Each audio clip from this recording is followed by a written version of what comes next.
deɛ ɛbɛka ne sɛ in fact ɔnka sɛ wobɛkɔ akɔtwitwa wo bi ti akɔyɛ yɛ sei. The youth should understand. Youth no a mokɔ hɔ no, you should understand say you are wrong. You are wrong. Trespassing obi property, obi ejapade a ɛwɔ hɔ. You should blame yourself. So we invade obi property without legal authority. Obi ama wo kwan. And this thing has been going on. Obi ejapade. So obi tini fie na waje ne ban. Osimi bebu ban no na ne ewo fie hɔ no.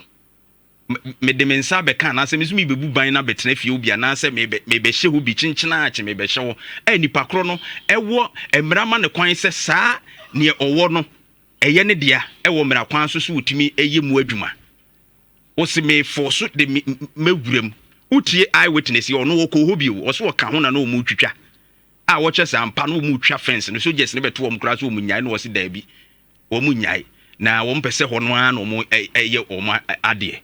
So enti ekire say for the first why you wrong for actually invading obi property without legal authority. Enti youth no emfantu onfo now this thing must not happen again. Sadi we eni se BCBM ayeko ayeno ayesa edura na nipa afrim ni abeka wo mu a na wansa aka mo bo mu asa ayesa untumi nko obi agapade mu e wa bra we need that legal authority mrama wo kwan se wo bewuram.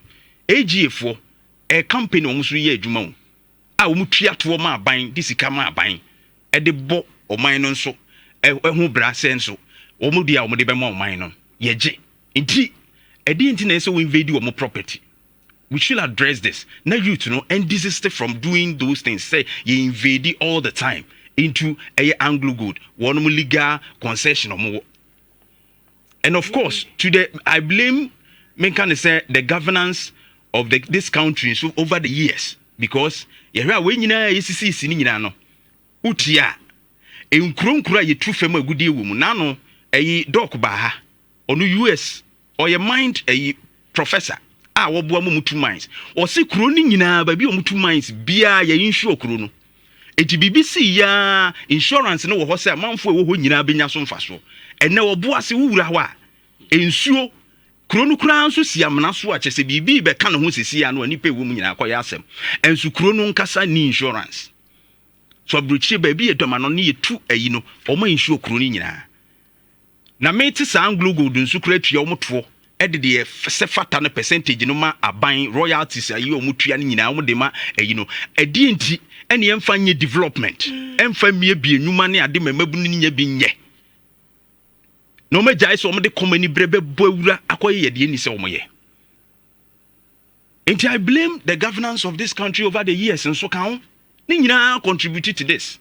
See the sika yenya free these companies on be adwuma to omutua ne omu royalties ahodo e ba ne yede se fata. Yin koduru ye yedri. Etia yente ye ni hwe na going forward no.